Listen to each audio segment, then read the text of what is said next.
وَلْتَكُن مِّنكُمْ أُمَّةٌ يَدْعُونَ إِلَى الْخَيْرِ وَيَأْمُرُونَ بِالْمَعْرُوفِ وَيَنْهَوْنَ عَنِ الْمُنكَرِ وَأُولَئِكَ هُمُ الْمُفْلِحُونَ۔ الحمد للہ رب العالمین والصلاة والسلام علی خاتم الانبیاء والمرسلین وعلی آلہ وصحبہ ومن تبعہم بإحسان الی یوم الدین، اما بعد۔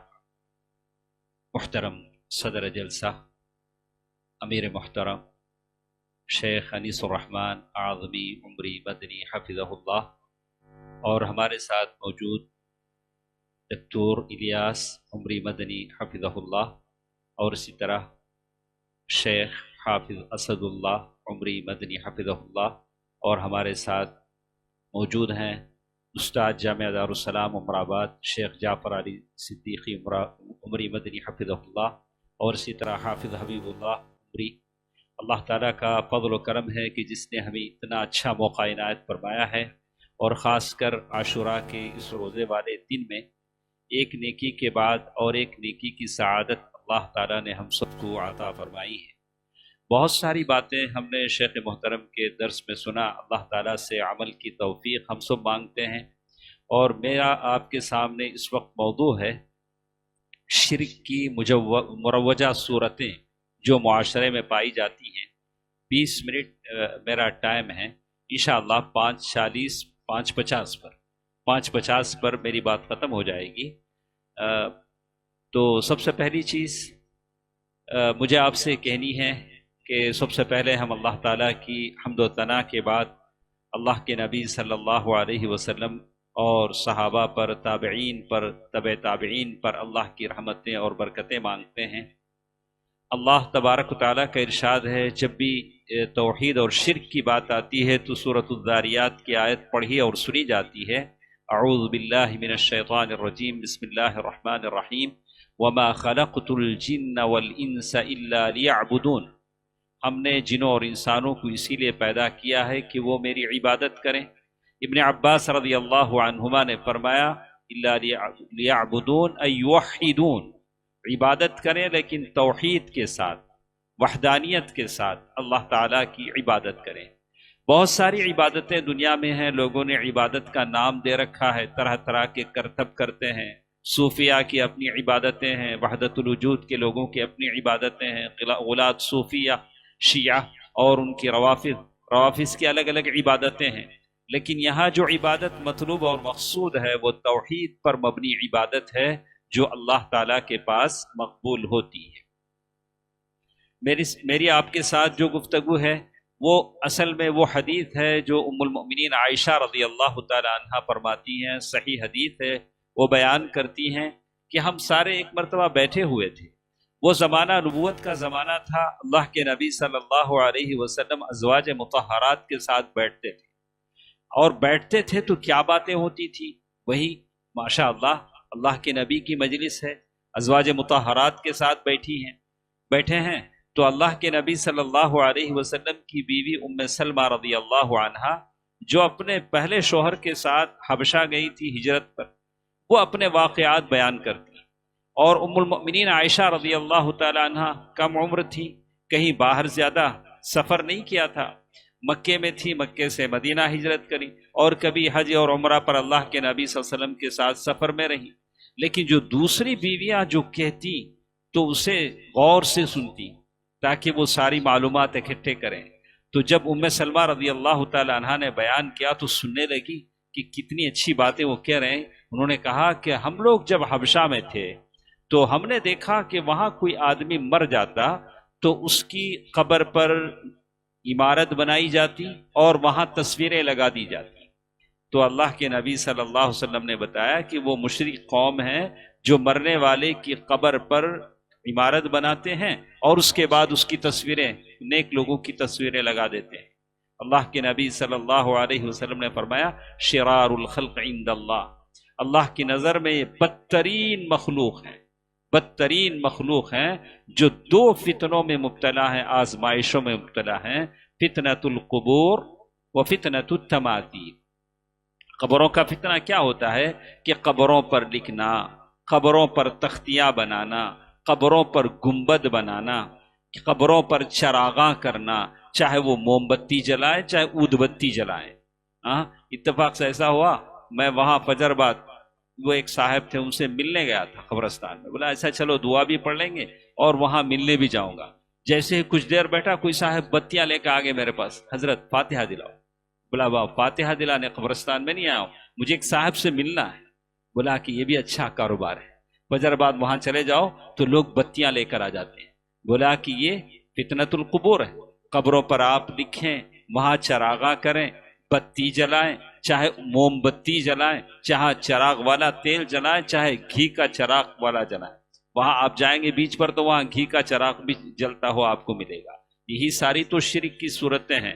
اب شرک یہ نہیں تو اور کون سا شرک، کون سا شرک آپ بیان کرتے ہیں؟ اللہ کے نبی صلی اللہ علیہ وسلم نے فرمایا کہ یہ اللہ کی بدترین مخلوق ہے جو قبروں پر چراغاں کرتی ہے، اور دوسری چیز کہا کہ یہ وہاں بیٹھ کر اس سے یہ دعا چاہتے ہیں، اس سے اپنی ضروریات کی قضائے وہاں جا کر وہ دعائیں کرتے ہیں۔ یہ دونوں فتنوں میں مبتلا ہیں۔ اس کے آخر میں وہ کہتے ہیں، امام کتاب التوحید میں شیخ محمد بن عبد الوہاب رحمہ اللہ نے اسی کو لے کر ایک باب باندھا ہے، اور اسی کو ایک چیپٹر انہوں نے باندھا ہے۔ کہا کہ اگر اس بات کا خدشہ نہ ہوتا، خوف نہ ہوتا کہ اللہ کے نبی صلی اللہ علیہ وسلم کی قبر کو مزار نہ بنا لیا جائے، لَأُبْرِزَ قَبْرُ، اللہ کے نبی صلی اللہ علیہ وسلم کی قبر کشادہ کر دی جاتی۔ سمجھ میں آئی بات؟ اب اگر خوف نہ ہوتا، ڈر نہ ہوتا کہ سارے وہاں جمگٹا لگا دیں، یہ لوگ جو دیوانوں پاگلوں کو نہیں چھوڑتے ہیں، اللہ کے نبی کے قبر کو چھوڑیں گے؟ ہاں، وہ لوگ جو ایسے ہیں جو کسی کی قبر کو نہیں چھوڑتے، اللہ کے نبی کی قبر کو کیسے چھوڑیں گے؟ کہا لَأُبْرِزَ قَبْرُ، یہی اندیشہ تھا، یہی خوف تھا جس کی وجہ سے اللہ کے نبی صلی اللہ علیہ وسلم کی قبر ام المؤمنین عائشہ رضی اللہ تعالی عنہا کے حجرے میں بنائی گئی۔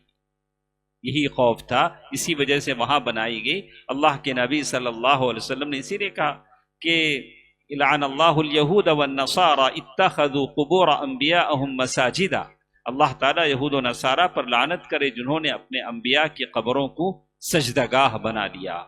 تو بات یہ تھی کہ یہ قبر پرستی جو آج ہم دیکھ رہے ہیں واضح ہے، اس کی شکلیں ہمیں دکھ رہی ہیں، تو ہم کو یہ چاہیے کہ ہم لوگوں کو سمجھائیں۔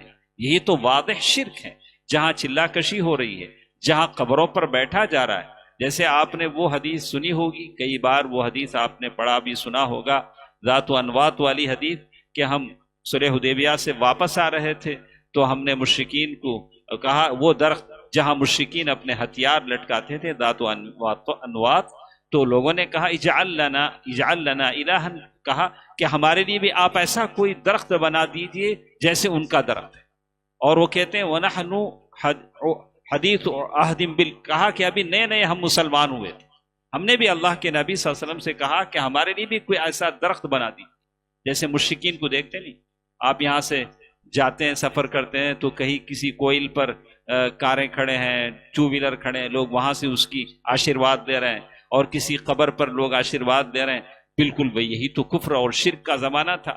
اللہ کے نبی صلی اللہ علیہ وسلم نے کیا کہا کہ سبحان اللہ، آپ لوگوں نے ویسی بات کہہ دی جیسے موسیٰ علیہ السلام کی قوم نے موسیٰ علیہ السلام سے کہہ دیا، کہ موسیٰ علیہ السلام کی قوم نے فرمائش کی کہ ہمارے لیے بھی کوئی ایسا بت بنا دیجئے، کوئی ایسی مورتی بنا دیجئے جیسے ان لوگوں کے لیے۔ تو بہرکیف یہ آج کے زمانے میں، قدیم زمانے سے بھی یہ چیز ہم دیکھ رہے ہیں، جیسے قرآن نے کہا افرأیتم اللات والعزى ومناة الثالثة الأخرى، کہ جیسے قرآن نے سورہ نجم میں ذکر کیا کہ وہ زمانے میں جیسے الگ الگ بت تھے، لات، منات، عزا، حبل، یہ سارے بت مکے میں یا دوسرے علاقوں میں پائے جاتے تھے۔ طائف میں، قبیلہ ثقیف میں جو لوگ عبادت کرتے تھے، اس کی شرح میں بتایا شیخ محمد بن عبد الوہاب رحمہ اللہ نے ایک باب ہی اس کا باندھا، اور مفسرین نے اس تشریح کی، شیخ عبدالرزاق العباد نے اس کی شرح کی، اور بہت سارے علماء نے جب کتاب التوحید کی شرح کی تو کہا کہ لات کون تھا، عزا یہ بت کا نام کیا تھا، یہ کیسے بت بنا؟ لات وہ آدمی جو حاجیوں کو ستو گھول کر پلاتا تھا، ستو پانی میں گھول کے پلاتا تھا، جب مر گیا تو لوگوں نے اس کا مزار بنا لیا، اس کی پوجا شروع ہو گئی۔ آپ جتنے آپ کے آس پاس یہ قبر دکھتے ہیں جن کے لوگ شرک، جس سے لوگ شرک میں مبتلا ہیں، جن کی پوجا پرستش ہوتی ہے، آپ دیکھ لیں ان کی ایک تاریخ آپ کو ملے گی۔ بہت سارے قبر تو ایسے ہیں جو گمنام ہیں، کسی کو نہیں پتا، اگر اس قبر میں صاحب قبر ہے نہیں ہے وہ بھی نہیں پتا۔ اب ہو رہے ہیں، اس پر چلا کشی ہے، سندل چڑھ رہا ہے، عرس ہو رہا ہے، اور اس پہ چادر چڑھ رہے ہیں، اور وہاں جا کر لوگ منت سماجت کر رہے ہیں، وہاں ساری چیزیں ہو رہی ہیں۔ یہ سارے آج ہمارے لیے سب سے بڑا چیلنج ہے کہ اس کو کیسے ختم کیا جائے، کیسے لوگوں کو بتایا جائے کہ یہ تو کھلا شرک ہے، یہ تو کھلا شرک ہے جو آج کے زمانے میں ہم دیکھ رہے ہیں۔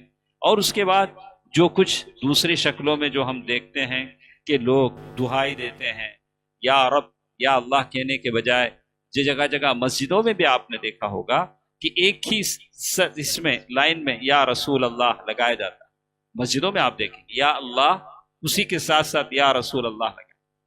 یہ ساری تو مظاہر الشرک ہیں جو موجودہ زمانے میں پائے جاتے ہیں۔ تو بہت سارے تو علم غیب کا دعویٰ بھی کرتے ہیں، یا تو یہ بھی کہہ دیتے ہیں کہ اللہ کے نبی صلی اللہ علیہ وسلم بشر ہی نہیں تھے، بشر ہی نہیں تھے، یا تو علم غیب جانتے تھے۔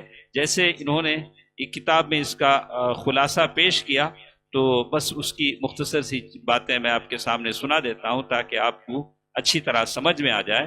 کہا کہ فَإِنَّهُ خَشَّعَ فِي الْمُجْتَمِعَاتِ الْمُسْلِمَةِ أُمُورٌ مُخَالَفَةٌ لِلتَّوْحِيدِ فَهِيَ شِرْكٌ أَكْبَرُ وَأَصْغَرُ۔ کہا کہ بہت ساری باتیں ایسی ہیں جو موجودہ زمانے میں پائی جاتی ہیں، یا تو اس کا تعلق بڑے شرک سے ہے یا چھوٹے شرک سے ہے، لیکن قوم کر رہی ہے۔ صرف العبادہ لغیر اللہ، یا غیر اللہ کی جو عبادت کی جاتی ہے، ان کے نام پر جانور ذبح کیے جاتے ہیں، یہ حقیقتیں، یہ کتابی باتیں نہیں ہیں کہ ہم سنتے ہیں، لیکن فرق صرف اتنا ہے کہ ہماری یہ جماعت الگ ہے، باہر جو جماعتیں ہیں، نادان جو علم سے ناواقف ہیں، ان کے اصول اور طریقے الگ ہیں، ان کو کچھ نہیں پتا کہ آپ کیا کہہ رہے ہیں، صحیح عقیدہ کیا ہے، ہم کس میں ہیں۔ ان کو بتانا ضروری ہے، ان کو واقف کرانا ضروری ہے، یہ ہماری ذمہ داری ہے۔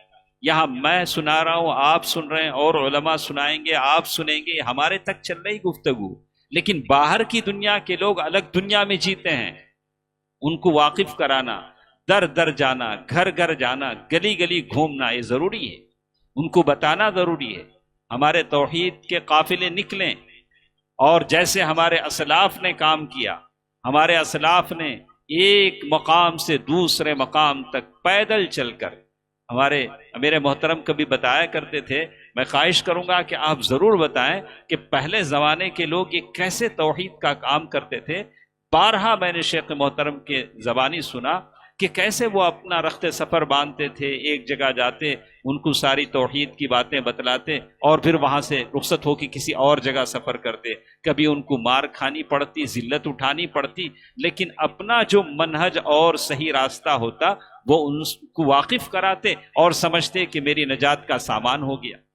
تو یہاں جتنے ہم لوگ بیٹھے ہیں، سارے اس بات کا عزم مصمم کر لیں کہ یہ ہمارے اسلاف کی قربانیوں سے یہ دین ہم تک پہنچا ہے، یہ صحیح دین ہم تک پہنچا ہے، اسے مجھے پہنچانا ہے۔ ظاہر ہے ہم لوگ دیکھ رہے ہیں ہماری گلیوں میں یہ گزشتہ دنوں میں اب جو ہو رہا ہے یہ صریح شرک ہے، آپ کو بھی پتا ہے۔ صرف میرے بولنے اور سننے، آپ کے بولنے میرے سننے سے کیا ہمارا فرض ادا ہو جائے گا؟ جب تک کہ ہم اس کے لیے کام نہ کریں، اس کے سدباب کی کوشش نہ کریں، اس کو ختم کرنے کی کوشش نہ کریں، لیکن انداز ایسے ہو جیسے اللہ نے بتایا، ادع الی سبیل ربک بالحکمت والموعظۃ الحسنہ۔ ایک اور چیز جو شیخ محترم نے کہا کہ یہ جو وطلب المدد من غیر اللہ کقولہم عند الشدائد مدد یا رسول اللہ، شرک ہے، مدد یا حسین شرک ہے۔ اب یہ تو آپ کو زیادہ بولنے کی ضرورت نہیں پڑی، 10 دن سے ہم سنی رہے، مدد یا حسین کا نعرہ سنی رہے، اور ہم نے آدم مارکیٹ میں کل بھی سنا تھا، نہیں کل بھی سنا تھا، میرے ساتھ بہت سارے لوگ تھے، مانگ رہا ہے اسپیکر میں، کس سے مانگ رہا ہے ہم کو نہیں پتا، لیکن مانگ رہا ہے اور غیر اللہ کا حوالہ دے رہا ہے، تو یہ تو شرک ہے. مدد یا حسین. اور اس کے علاوہ جو ہیں عرب کے لوگ ہیں، مدد یا بدوی، وہاں کے ولی بدوی ہیں تو ان سے مانگتے ہیں. یہاں تو بہت سارے، یہاں تو حساب ہی نہیں ہے، کئی لوگ ہیں. کہا کہ یہ ساری چیزیں ہیں کہ یہ ساری چیزیں شرک میں آتی ہیں. جیسے سورۃ الانعام آیہ نمبر 162 کا حوالہ انہوں نے دیا، قل ان صلاتی ونسکی ومحیای ومماتی للہ رب العالمین. ایک دوسری چیز جس کا حوالہ دیتے ہوئے کہتے ہیں السحر. السحر یہ جادو ہے، والشعوذہ شعبدہ بازی ہے. شرک کی مختلف شکلیں آج ہمارے محلوں میں، یہ جو جس محلے میں ہم بستے ہیں، میں زیادہ دور کی بات نہیں کرتا، میں اپنے محلوں کی بات کرتا ہوں. آپ کے اور میرے محلے میں، گلیوں میں جو چیز پائی جاتی ہے اسی کی سدباب کے لیے کوشش کرنا، یہ بہت بڑی بات ہے. دور تک کہاں ہم جائیں. آج ہر گھر کی کہانی ہے کہ ہمارے اوپر جادو ہو گیا، ہمارے اوپر ایسا ہو گیا. یا تو یہ ہے کہ جادو ہو سکتا ہے، جادو کرتے ہیں اور کرنے والے بھی ہیں. کہا کہ ومنہا سحر، اور سحر کی جتنی بھی قسمیں ہیں یہ ساری چیزیں ہیں، آج کے زمانے کا شرک ہے. اس سے آدمی کو بچنا چاہیے. جیسے قرآن مجید کے آیت سورۃ البقرہ آیہ نمبر 102 جس میں کہا وما کفر سلیمان ولکن الشیاطین کفروا یعلمون الناس السحر. یہ تو صریح کفر ہو گیا کہتے ہیں. اسی طرح تیسری چیز انہوں نے بیان التعلق بالابراج. یہ جو فال دیکھنے کی بات ہوتی ہے، کسی کی شادی کا ڈیٹ دیکھنے کے لیے لوگ فال دیکھتے نہیں، فال دیکھتے ہیں، وہ اچھا دن، اچھی تاریخ، پتہ نہیں اب کیسے کیسے اسے دیکھتے ہیں. کہا کہ ساری شرک کی مروجہ شکلیں ہیں. اور اسی لیے کہتے ہیں وَهَذَا شِرْكٌ فَإِنَّ الْأَبْرَاجَ لَا تَنْفَعُ وَلَا تَضُرُّ وَعِلْمُ الْغَيْبِ خَاصٌ بِاللَّهِ تَعَالَى قُلْ لَا يَعْلَمُ مَنْ فِي السَّمَاوَاتِ وَالْأَرْضِ الْغَيْبَ إِلَّا اللَّهُ. سورۃ النمل آیت نمبر 65 جس میں بتایا گیا کہ علم غیب اللہ تعالیٰ کے پاس ہے. ہم بھلا کتنا فال نکال کر یہ دیکھیں، شادی کریں، اور شادی کے بعد کیا ہو اللہ تعالیٰ ہی بہتر جانتا ہے. ساری چیزیں اللہ تعالیٰ کے ہاتھ میں ہیں. ایک اور چیز جس کے بارے میں وہ کہتے ہیں اور تعلیق التمائم، یہ تعویذیں باندھنا. ہم غیروں کو دیکھتے ہیں کہ اچھا خاصا ہٹا کٹا نوجوان ہے لیکن پیر میں وہ ڈوری بندھی ہوئی ہے، اور جو ماشاءاللہ اتنا دکھنے میں لگتا ہے کہ کافی باڈی بلڈر ہے لیکن پیر میں اس کے تعویذ لگا ہوا ہے، تو وہ اس معمولی ڈوری کا محتاج ہے بیماری سے بچنے کے لیے. اب یہی چیز مشرک مسلمانوں میں بھی ہے، جو نام نہاد مسلمان ہیں، کلمہ گو مسلمان ہیں، اور کہ سمجھتے ہیں کہ ہم مسلمان ہیں لیکن انہی تعویذ گنڈوں کا سہارا لیتے ہیں. تو کہا کہ چیزیں ہیں جو شرک کی مروجہ شکلوں میں آتی ہیں.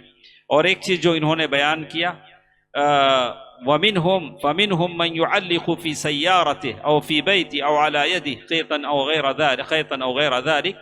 تو بہت سارے ایسے ہیں اپنے کار کو بھی، بائک کو بھی تعویذ پہناتے ہیں. ہم تو پہنے ہی ہیں، تو ہماری خواہش ہے کہ ہمارا بائک بھی تعویذ پہن لے، اور 2 قدم آگے جائیں گے تو ہمارے گھر کو بھی تعویذ پہنا دیں گے. یہ گلی میں پرسوں میں دیکھا، باہر انہوں نے یہ آٹومیٹک ایک وائس یہ لگایا ہو، MP3 چلتا ہے، وہ بولا گھر کے باہر انہوں نے لگایا ہے، آپ دیکھیں گے، گلی کا نام یاد نہیں مجھے. تو بولا کہاں پڑے، بار بار انہوں نے باہر گھر کے باہر ہی لگا دیا ہے، وہ قصیدہ چلتا ہے شرک کا، یا غوث پتہ نہیں کیا کیا آتا اس میں. بولا کہ عجیب لوگ ہیں. اور اس کے بعد ایک اور چیز ان کا کہ یہ غیر اللہ کی قسم کھانا، یہ ساری چیزیں ہیں یہ مروجہ شرک میں شامل ہوتی ہیں. اسی طرح شفا کے لیے، بیماری سے شفا کے لیے کوئی انگوٹھی پہن لینا جس میں خاص قسم کا پتھر ہو، الاحجار الکریمہ جسے کہتے ہیں، کہ نہ کہ یہ مجھے بیماری سے شفا دے گا. اس کے علاوہ بہت ساری ایسی چیزیں ہیں جو ہم معاشرے میں دیکھتے ہیں.